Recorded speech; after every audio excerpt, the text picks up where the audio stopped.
अस्सलाम वालेकुम students, welcome to science academy. जी स्टूडेंट, आते हैं अपनी एक्सरसाइज की तरफ। एमसीक्यूज हैं। When molten copper and molten zinc are mix together they give rise to a new substance called brace.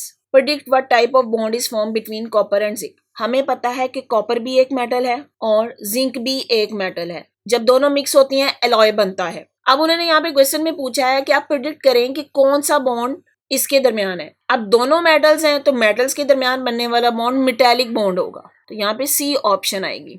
Next question है which element is capable of forming all the three type of bonds covalent, coordinate, covalent and आयनिक। यहाँ पे कुछ element दिए गए, आपसे पूछा गया है कि इनमें कौन सा ऐसा एलिमेंट है जो तीनों टाइप के बॉन्ड बना देगा। आयनिक भी बनाता है, कोऑर्डिनेट भी बनाता है और कोवलेंट बॉन्ड भी बनाता है। तो आप यहाँ पे देखें, ये कार्बन इसमें एक ऐसा एलिमेंट है। क्यों ऐसा एलिमेंट है? कार्बन का कॉमन हमें पता है कि कोवलेंट बॉन्ड तो बनाता ही है। आयनिक कंपाउंड भी बनाता है। किस केस में? अगर ये एक हाईली इलेक्ट्रोनेगेटिव एलिमेंट के साथ मिले तो उस केस में कार्बन आयनिक कंपाउंड बना देगा। और अगर कार्बन ऑक्सीजन के साथ कार्बन मोनोऑक्साइड की फॉर्म में मिले तो वहां पे बनने वाला बॉन्ड कोऑर्डिनेट कोवलेंट बॉन्ड है। इसलिए यहाँ पे कार्बन ऑप्शन करेक्ट आएगी।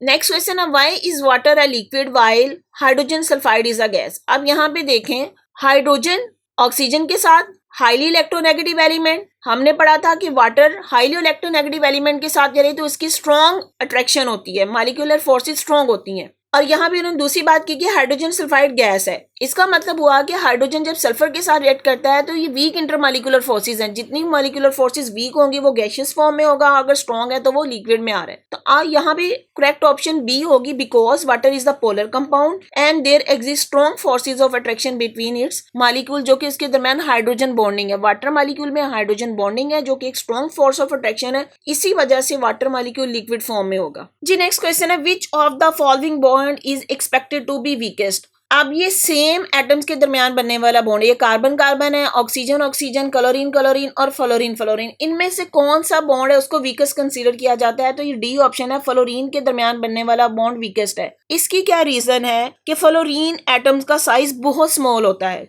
जिसकी वजह से फ्लोरीन के दरमियान बनने वाला बॉन्ड इन सब की निस्बत वीकेस्ट होगा। नेक्स्ट है which form of carbon is use as a lubricant. तो कार्बन में इसकी form graphite is use as a lubricant. Carbon की एलोट्रोपिक फॉर्म है, कॉल है, डायमंड है, ग्रेफाइट इसकी एलोट्रोपिक फॉर्म है जिसमें graphite is use as a lubricant.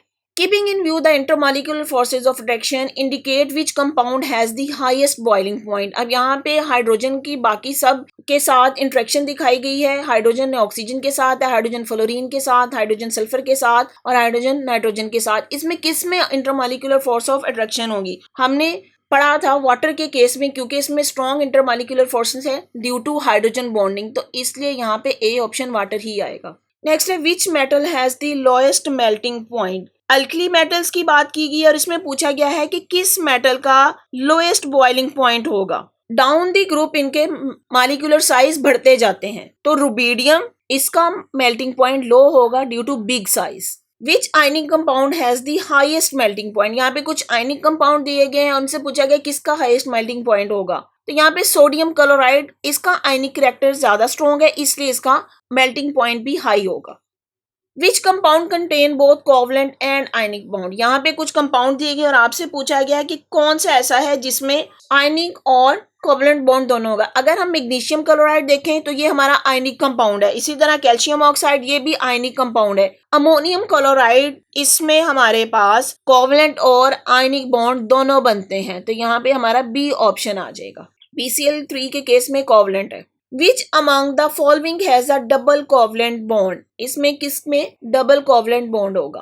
तो यहाँ पे हमारा ऑप्शन सी आएगा, इथाइलिन। इसका अगर स्ट्रक्चर देखें तो यहाँ पे कार्बन कार्बन के दरमियान डबल बॉन्ड होता है। इथेन के केस में देखें तो यहाँ पे ये सिंगल बॉन्ड है यूं, और मीथेन है ही CH4, ये भी कोवलेंट बॉन्ड होगा जिसमें कार्बन और हाइड्रोजन के दरमियान है। और एसिटिलीन के फॉर्म में ये ट्रिपल बॉन्ड है। इसका फार्मूला भी मैं लिख देती हूँ जी। तो अब यहाँ पे इथाइलिन के केस में कार्बन और कार्बन के दरमियान डबल बॉन्ड है। जी स्टूडेंट्स, अगर आपको मेरा लेक्चर समझ आया है तो अपने फ्रेंड्स के साथ शेयर करें, मेरी वीडियो को लाइक करें और चैनल को सब्सक्राइब करें। बेल आइकन को क्लिक कर दें ताकि आने वाली हर वीडियो सबसे पहले आपको मिल जाए। और अगर आपने कोई क्वेश्चन करना है तो कमेंट बॉक्स में मुझे कमेंट कर सकते हैं। Thank you.